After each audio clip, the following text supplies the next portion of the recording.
Ei pessoal, eu sou o Walter, escritor e narrador do Antologia do Medo. Fazer um podcast é um sonho que eu tenho há muito tempo e fico muito feliz por agora tudo estar ganhando forma. Porém, sonorizar, narrar, editar, entregar um trabalho com o máximo de qualidade para vocês é uma coisa trabalhosa.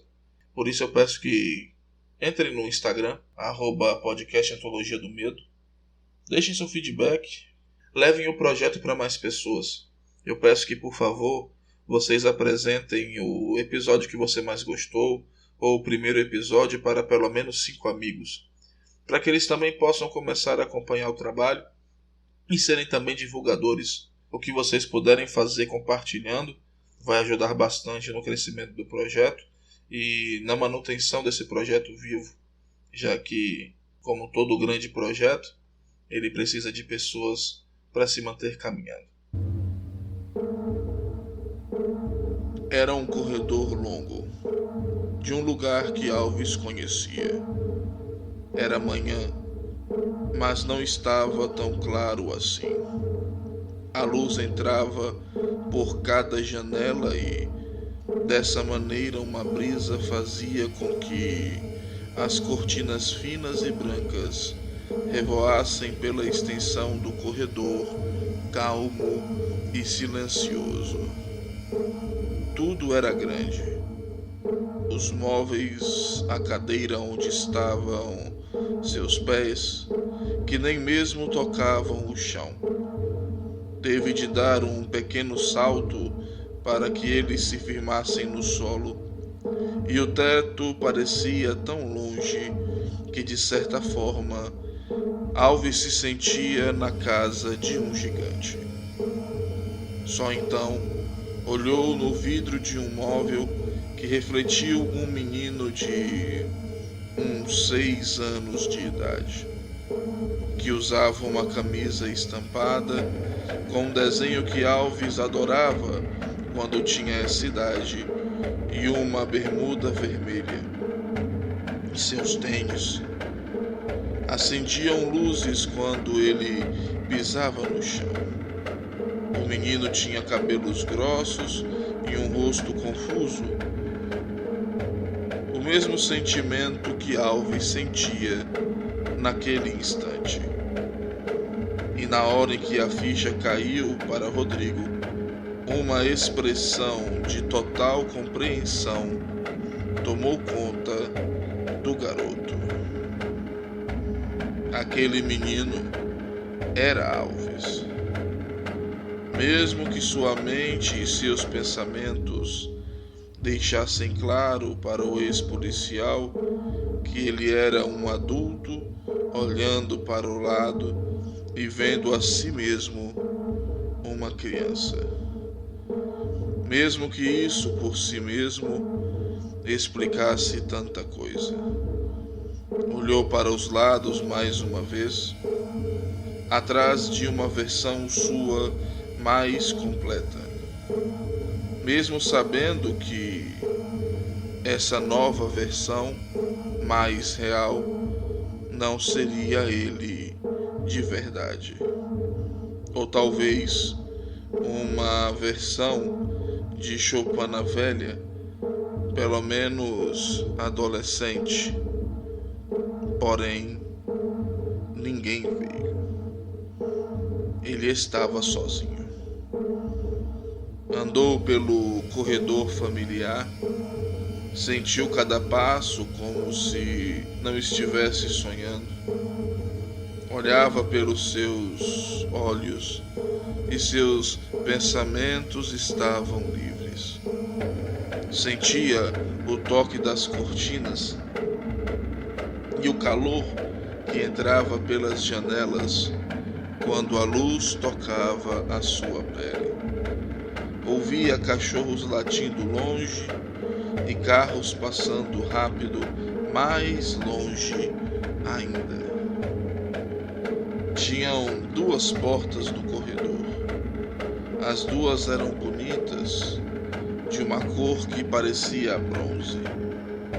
Tinham coisas escritas nas portas, mas Alves mesmo não era capaz de ler ou interpretar a língua que estava escrita ali. Mas, ao tentar, e não por não conseguir ler, se sentiu mal, como se as letras trouxessem para o seu coração sentimentos estranhos e distantes. Mesmo assim, ele tocou em uma das maçanetas. Simplesmente escolheu uma porta, pois sabia que para continuar teria de fazer isso, e seguiu em frente. Agora estava escuro. Mesmo assim, seus olhos ainda conseguiam enxergar alguma coisa, mesmo que não tão distante, o que fez com que o garoto desejasse ter uma lanterna à mão. Ergueu a mão para alcançar a maçaneta, a fim de fechar a porta, mas notou que sua mão estava muito mais alta. Notou que ele não era mais um menino. Não estava na altura que ele sabia ter, na idade que tinha, mas notou que estava mais alto. Olhando para seus braços, percebeu que estava muito magro. E logo se imaginou na sua época de adolescência. E se isso fosse verdade, usaria uma camisa preta de banda e bermuda rasgada e, sem dúvida nenhuma, um chinelo de dedo absolutamente encardido, pois esse era o seu estilo naquela época. Ainda assim, em respeito à sua mãe, todo domingo ele estava na missa.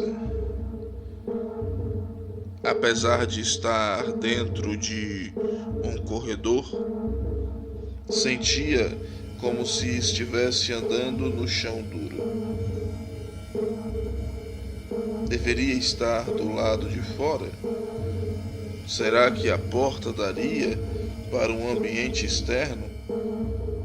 Mesmo que esse ambiente não fizesse sentido algum com qualquer construção bem feita na terra? Mas notou que, apesar da visão ser muito ampla, haviam paredes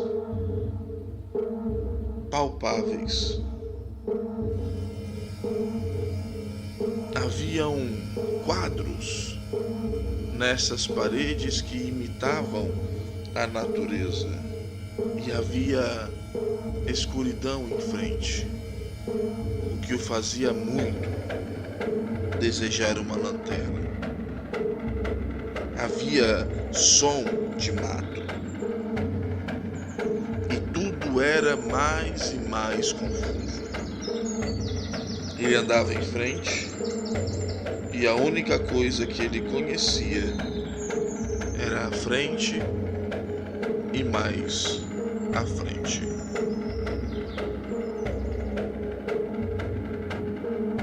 O barulho ficava cada vez mais alto. O som de mato ficava mais evidente, e a sensação de que conhecia o ambiente daquele corredor, mas não como um corredor, outro local, muito mais triste para ele, que ia tomando cada vez mais consciência em seu coração e o deixando cada vez mais aflito. Porque se ele fosse começar a passar por algumas coisas que lhe tinham acontecido quando ele tinha por volta de 16 anos de idade, ele se depararia com uma coisa que o tocou e transformou para sempre. tropeçou e caiu. Olhando para o chão, viu uma barata que era maior que um rato. Estava passando devagar ao lado dele. Ele olhou para a barata morrendo de medo. E a barata olhou para ele. No mesmo instante, ela explodiu numa bolha de sangue coagulado, que fez com que ele se levantasse absolutamente assustado. Pensou em voltar para a porta, mas algo dentro dele não deixava isso acontecer. Era como se um instinto o empurrasse para frente. Continuou o seu caminho. Outra barata, e um rato pulou em seu peito, dentes à mostra, como se estivesse furioso e decidido a arrancar sua pele com os dentes. O rosto de Alves e sua roupa se sujaram de sangue que estava apodrecido, e o cheiro era simplesmente terrível. E havia desse sangue em sua boca, em suas narinas e em sua camisa preta.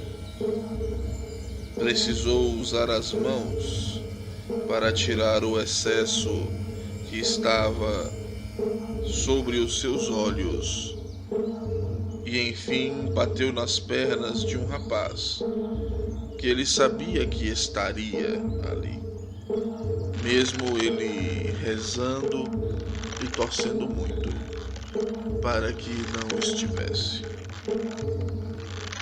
O rapaz era magro, suas pernas eram brancas, uma centopeia imensa subia por uma de suas pernas, entrava por seu calção e subia por sua barriga até entrar em sua boca, saindo novamente em uma repetição sem fim. Ele estava com a boca aberta, obviamente, e sua língua estava roxa. Olhava com os olhos abertos e desesperados para baixo, e seus olhos estavam cheios de sangue, e uma corda machucava seu pescoço e matava o restante do seu corpo, pois seu amigo Júnior Costa tinha cometido aquele ato contra si mesmo aos 17 anos, e Alves foi o primeiro a encontrar o amigo. E isso foi uma coisa que o impactou para sempre, e meio que ajudou no seu estilo distante e neutro, frente aos mais absurdos casos de assassinato que ele já tinha solucionado. Aquela experiência com a morte o tocou e mudou para sempre, e firmou-o como o homem frio diante dela, pois naquele momento ele tinha certeza de que se ela o chamasse, levaria ele consigo, e se preciso, ela usaria dele mesmo para realizar seu intento sem o mínimo de pudor ou pena. Alves, disse o cadáver, vem, é bom aqui, é quente, e não precisamos dar satisfação de nada para ninguém.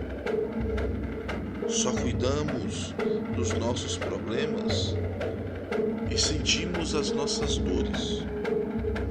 É pacífico, é melhor do que aí. Os olhos de Júnior piscavam. Ele falava e sua voz emocionada, com sua língua para fora da boca, cada palavra ela era falada com uma paixão tão retumbante pelo lugar onde estava. A corda se alargou e o rapaz caiu no chão de pé e começou a andar tropegamente na direção de Alves, que continuava indo para trás agora, tropeçando, mas fazendo de tudo o que podia para se manter em pé. A centopeia finalmente conseguiu sair mais uma vez do interior do corpo de Júnior, usando agora seu olho esquerdo para isso. Sangue escorreu pelo rosto do rapaz e um buraco ficou quando um inseto maior do que uma enguia terminou de passar por aquela órbita vazia. A porta estava atrás dele. Olhou mais uma vez para quem estava vindo na sua direção. Abriu a porta com velocidade e, num pulo, fechou ela com toda a força. Alguém batia nela como se pedisse para que ele abrisse. Mas tudo que Alves ouviu foi choro de criança, o que o fez entender que ele estava de volta no corredor de cortinas brancas. Sabia que ele era agora novamente um garoto de 6 anos de idade. As lágrimas ainda caíam de suas vias lacrimais, mesmo que sua mente já estivesse com pensamentos mais tranquilos com relação ao que viu e sentiu. Mas sabia que era um corpo de criança quem estava falando tão alto, de maneira a fazer com que ele se sentisse mais pressionado pelo que estava acontecendo. Mesmo ele sabendo que estava em um ambiente seguro, que nada poderia lhe fazer mal naquele corredor, que mais parecia uma pintura do que qualquer outra coisa que tinha experimentado em sua vida inteira. Deixou o ar entrar em seus pulmões mais uma vez e sabia que mesmo que isso lhe fizesse um bem real, o fato de estar naquele corredor de cortinas brancas, aquele lugar não era para sempre. Ele sabia que não poderia ficar ali eternamente.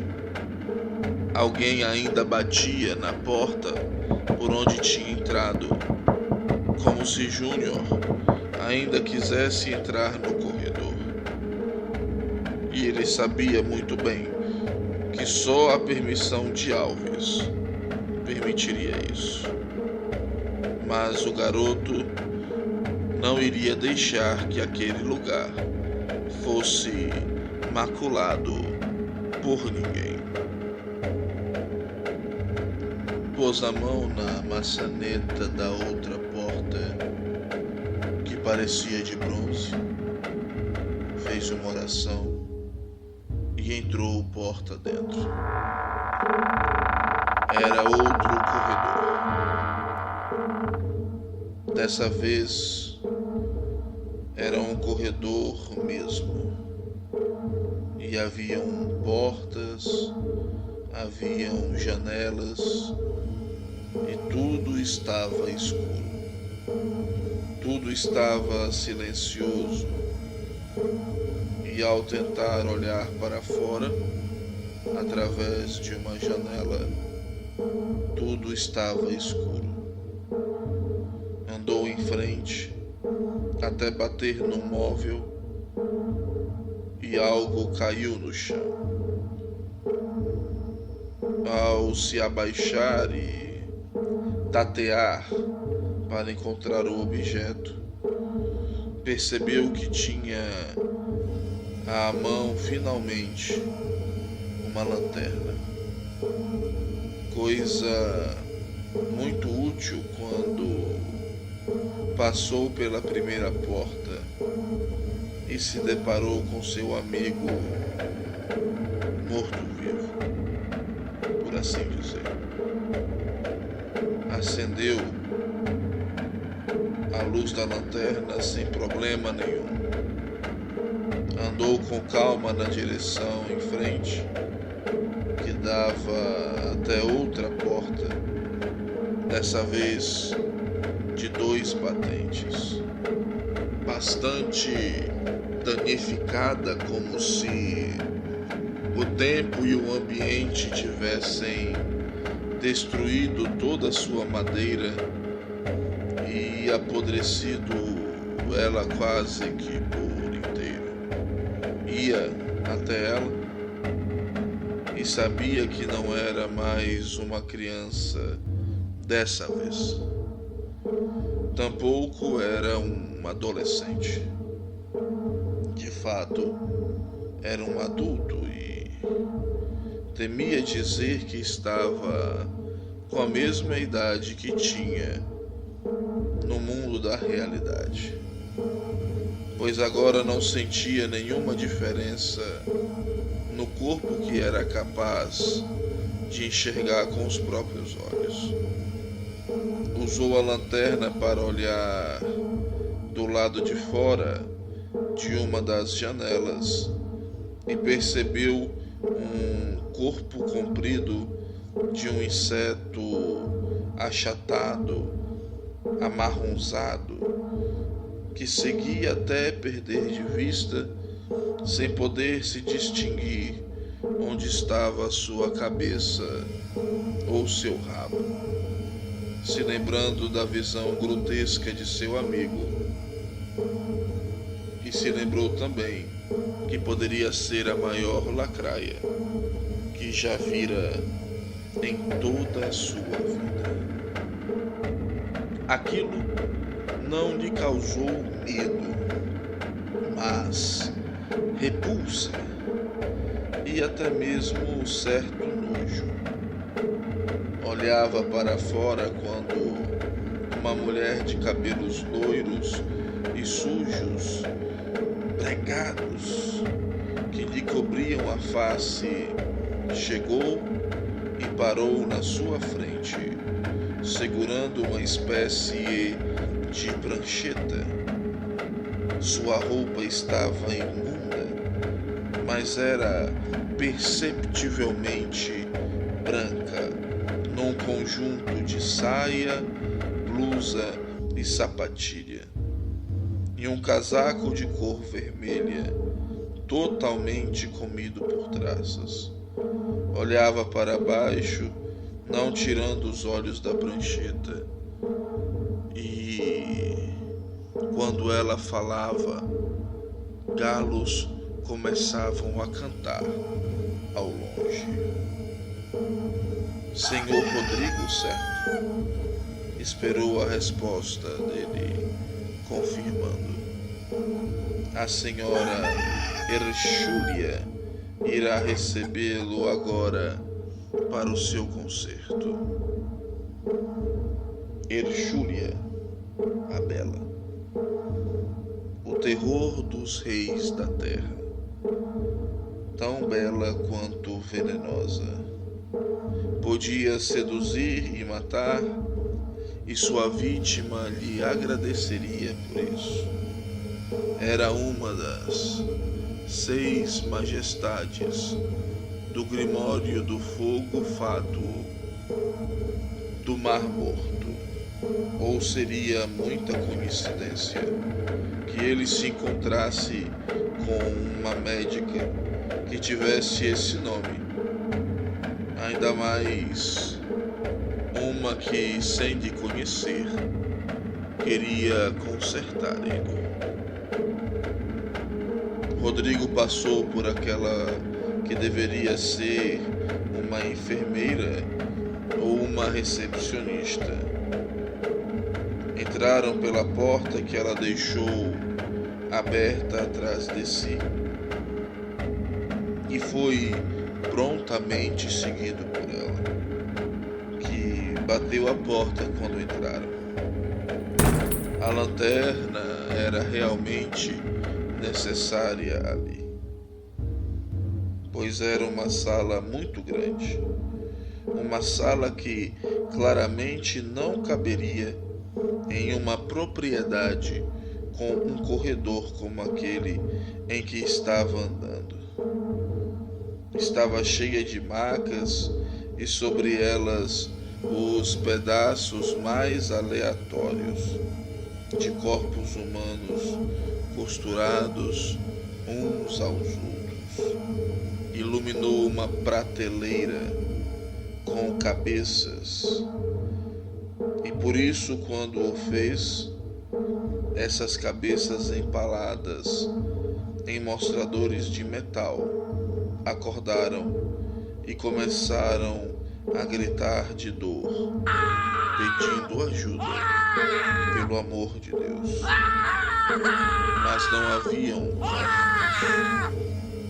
Porém, no momento em que as cabeças começaram a gritar, os pedaços humanos sobre as macas começavam a se mexer e até a cair das macas.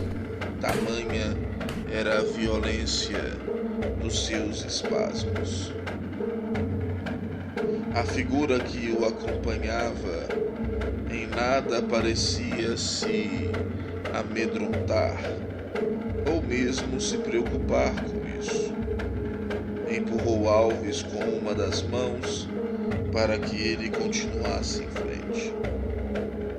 Ele olhou para trás, mas percebeu que na outra mão ela não segurava mais uma prancheta, e sim uma tesoura daquelas usada por enfermeiras ou obstetras para cortar cordões umbilicais, de forma que estava mais disposta a furar com ela do que necessariamente cortar algo.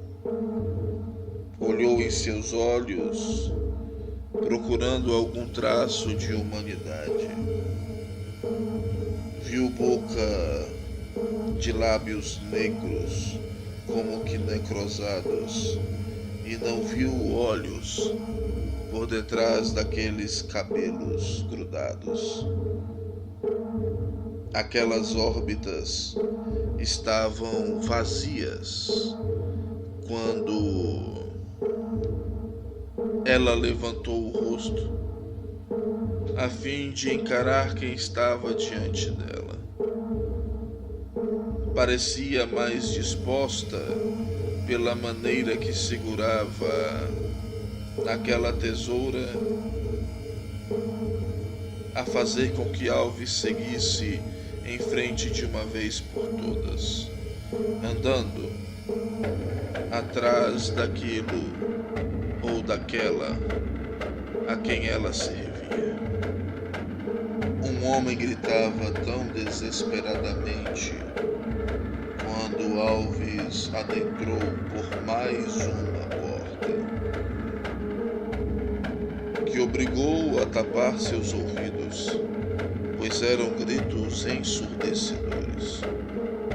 3 macas estavam dispostas diante de uma mulher que usava um jaleco de médico. Ela se movia com velocidade entre uma maca e outra, paciente urrava, pois aquele procedimento claramente estava acontecendo sem nenhum tipo de anestesia.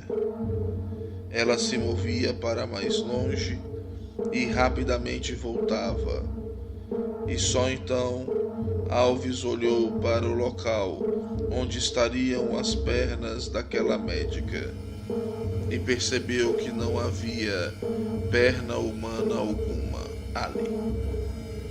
Era o corpo daquela centopeia ou lacraia que estava tomando todo o lado de fora daquele corredor. Em algum momento, os filamentos do corpo do inseto se transformavam em tronco humano, e esse tronco estava operando um homem, usando requintes de tortura. De alguma forma, pedaços daquele homem estavam dispostos pelas 3 macas diante de Erchúlia, que se virou para encarar Alves. Seu rosto era lindo, hipnotizava qualquer um que ousasse olhar para ela. Os seios estavam nus por debaixo do jaleco.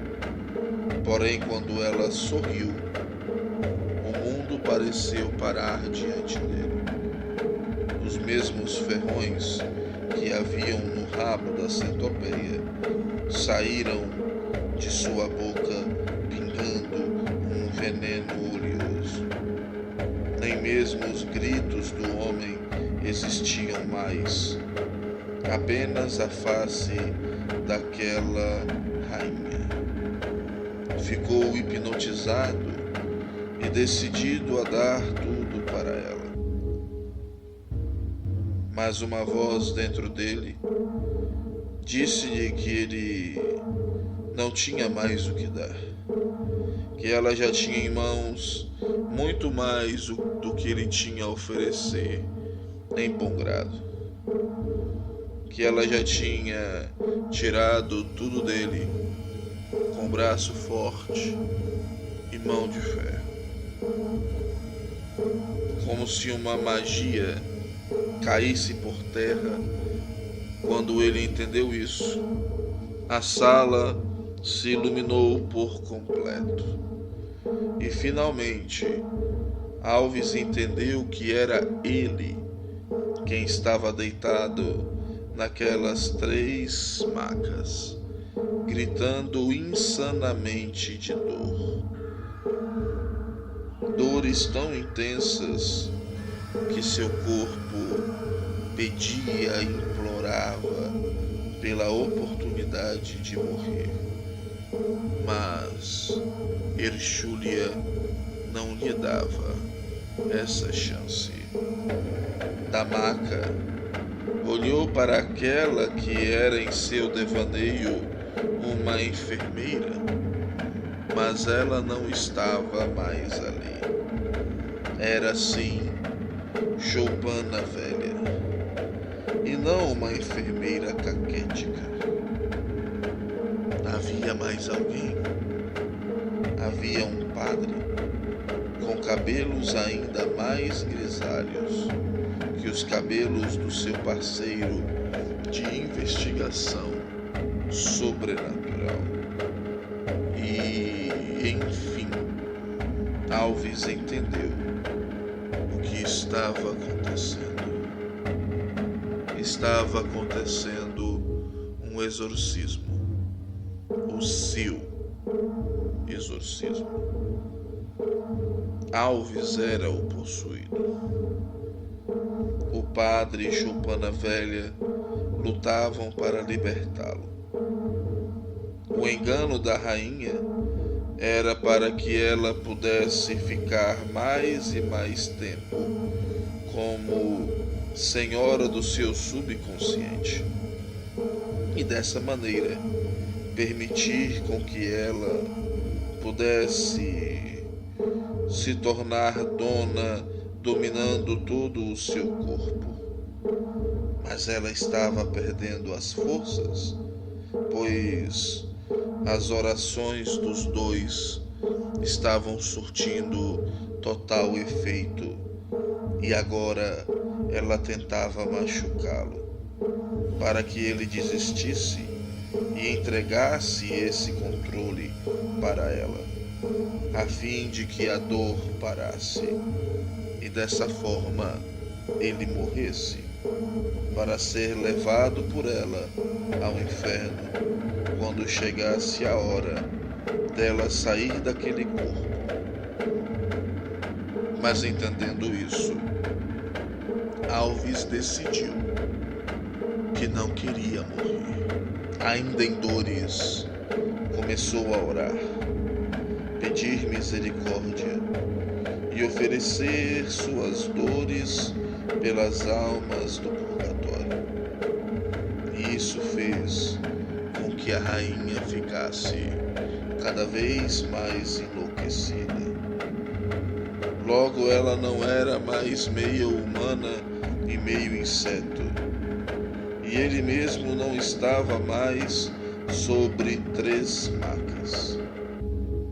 Rodrigo agora estava amarrado em uma cama, olhando para o lado e vendo Choupana velha, olhando para o outro e vendo um padre vestindo batina e rezando, mas parando quando percebeu que era Rodrigo quem estava ali.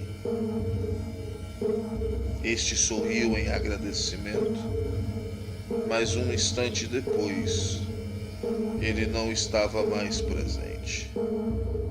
Rodrigo agora estava novamente num ambiente escuro e quente, espaçoso. Mas dessa vez, não haviam grades invisíveis que queimassem a sua pele. Mesmo assim, agora, ele sabia que estava possuído. Mesmo que tivesse a certeza de que a rainha não estivesse mais ali. Notou então que estava sob a prisão dos outros reis. Mas agora conseguia ouvir dentro daquele espaço a voz de Choupana velha chamando por seu nome, e começou a correr na direção da voz do seu